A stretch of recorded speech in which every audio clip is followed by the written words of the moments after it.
US में Iran की बढ़ती ताकत से चिंता है। हाइपरसोनिक मिसाइल से लैस है ईरान। यूएस के पास एक भी हाइपरसोनिक मिसाइल नहीं है।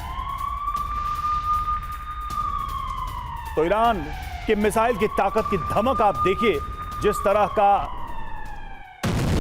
इस वॉर में उदाहरण मिसाइलों की ताकत का पेश किया है ईरान ने। उसने पूरी दुनिया का ध्यान अपनी तरफ खींचा है और यहां तक कि अमेरिका की भी चिंताएं बढ़ाई।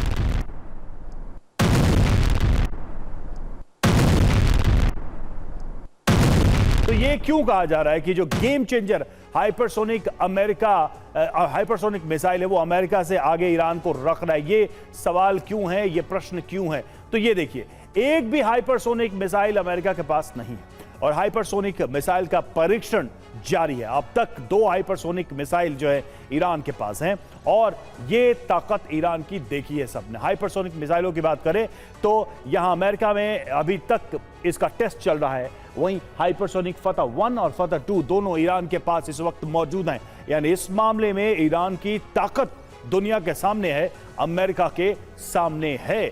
जो टेक्नोलॉजी या जिस तरह की मिसाइल प्रणाली को अभी अमेरिका पूरी तरह से हासिल करना चाहता है वो ऑलरेडी ईरान में मौजूद है। फतह 1 और फतह 2 से ईरान लैस है। तो ईरान की ये जो ताकत है मिसाइलों की, ये दुनिया ने भी देखी है।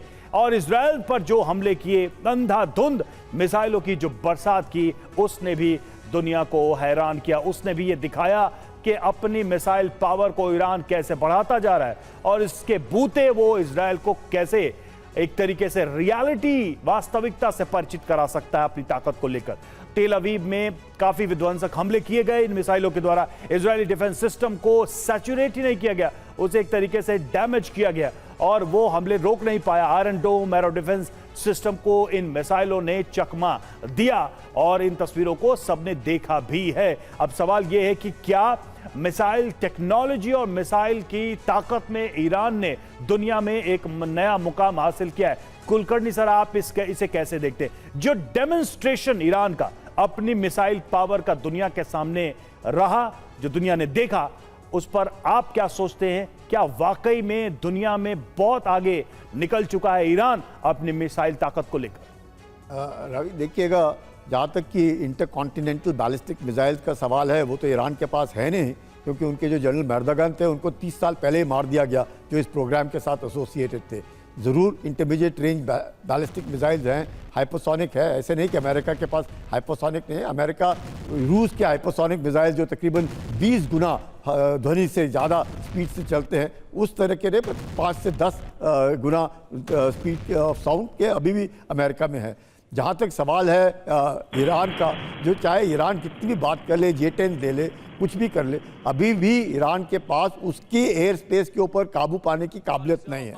जहाँ तक J-10 का सवाल है, जब तक वो आएंगे तकरीबन 2 साल लग जाएंगे इनके पायलट्स को ट्रेन करने में और इनको इस्तेमाल करने में। तो इमीडिएट प्रॉब्लम जो है वो ईरान का, वो अभी भी रिजॉल्व नहीं होता है। हाँ, ज़रूर इसमें कोई शक नहीं कि ईरान के पास मिसाइल्स का जो एक भंडार है वो काफ़ी ज़्यादा है। और जहाँ तक कि हम लोग एयर डिफेंस की बात करते हैं, कोई भी एयर डिफेंस 100% नहीं हो सकता है।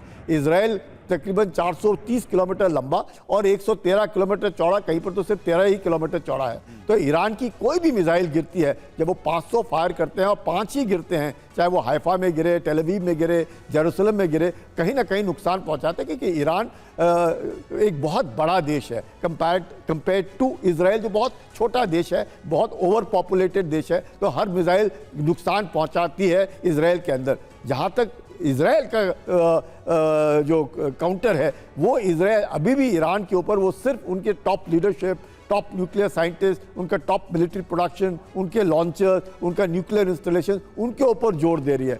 क्योंकि अगर देखा जाए तो इजराइल को ईरान को बर्बाद करने में वक्त ही नहीं लगेगा, क्योंकि ईरान का अपने एयर स्पेस के ऊपर कोई कंट्रोल है ही नहीं। मतलब कोई भी किसी भी तरीके से ईरान अपने आप को डिपेंड नहीं कर सकता है सिवाय मिसाइल के।